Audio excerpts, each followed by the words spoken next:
आपस में लड़ गए। अब संत जन क्या कह रहे हैं कि अब भैया आपस में ना लड़ना, यदि अब लड़ोगे तो अब गुलाम फिर से हो जाओगे। वो गुलाम अब अंग्रेजों के नहीं, पहले मुगलों के गुलाम हुए, फिर अंग्रेजों के गुलाम हुए। अब आपस में लड़के किसके गुलाम होना चाहते हो ये बताओ,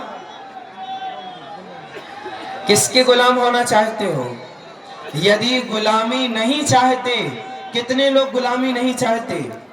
हम लोग नहीं चाहते। गुलामी नहीं चाहिए तो कसम खाओ कि हम आपस में कभी नहीं लड़ेंगे, सनातनी संगठित रहेंगे। रहोगे संगठित?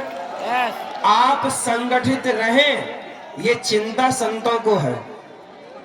यदि आप बिखर गए ना तो समूल नष्ट हो जाएगा। एक छोटी सी बात आपको बताऊं।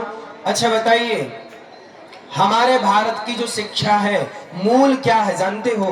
मूल है शिक्षा। मूल में क्या है? शिक्षा। शिक्षा। आज हमारे भारत में जज बनते हैं, आज हमारे भारत में इंजीनियर बनते हैं, डॉक्टर बनते हैं, सब कोई बनता है। पर मुझे बताओ कि ये जो बनते हैं, ये अंग्रेजों की पढ़ाई पढ़ के बनते हैं कि भारत की पढ़ाई पढ़ के बनते हैं? भारत के। किसकी? भारत की। किसकी? भारत अंग्रेज है? अंग्रेजों की। भारत की अपनी कोई पढ़ाई है ही नहीं।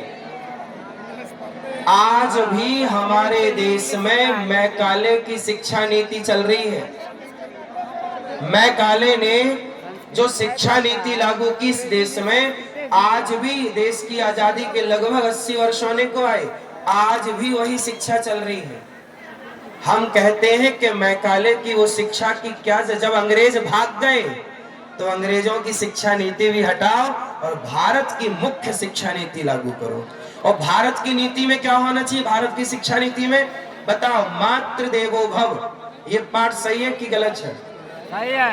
क्या बच्चों को मातृ देवो भव नहीं पढ़ाना चाहिए? जी। क्या पितृ देवो भव नहीं पढ़ाना चाहिए? क्या अतिथि देवो भव नहीं पढ़ाना चाहिए? क्या आचार्य देवो भव नहीं पढ़ाना चाहिए? क्या गीता के कुछ मुख्य श्लोक नहीं पढ़ाने चाहिए? क्या रामचरितमानस की चौपाइयां, क्या राम का आदर्श नहीं पढ़ाना चाहिए? राम जैसा बेटा, राम जैसा भाई, राम जैसा राजा, राम जैसा न्याय क्या आप नहीं चाहते?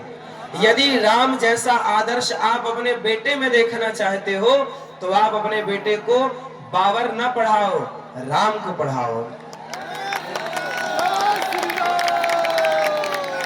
राम। अच्छा बताइए, क्या बच्चों के बैग में, उनकी सिलेबस में, उनकी पुस्तकों में क्या राम की शिक्षा के लिए कोई जगह है?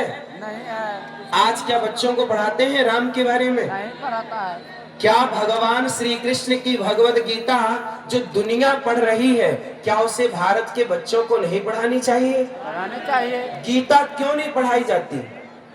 चलो बताओ, आर्यभट्ट ने क्या दिया था? शून्य का आविष्कार किया था। क्या? शून्य, जीरो। शून्य। और शून्य किसने दिया? आर्यभट्ट ने। अच्छा मुझे एक बात बताओ, आप जो गणित पढ़ते हैं वो गणित भारत की है कि अंग्रेजों की है? भारत की है। भारत की गणित का नाम बताओ क्या है? देखो आपको पता भी नहीं है, बहुत लोगों कुछ बोल रहे हैं। भारत की जो गणित है उस गणित का नाम है वैदिक गणित। वैदिक। जिस गणित को पढ़ करके आर्यभट्ट ने जीरो दिया, आज वो गणित की नाम तक नहीं जानते लोग। हम जानना चाहते हैं कि हम अपने भारत में अपनी गणित क्यों ना पढ़ें? जी। वो गणित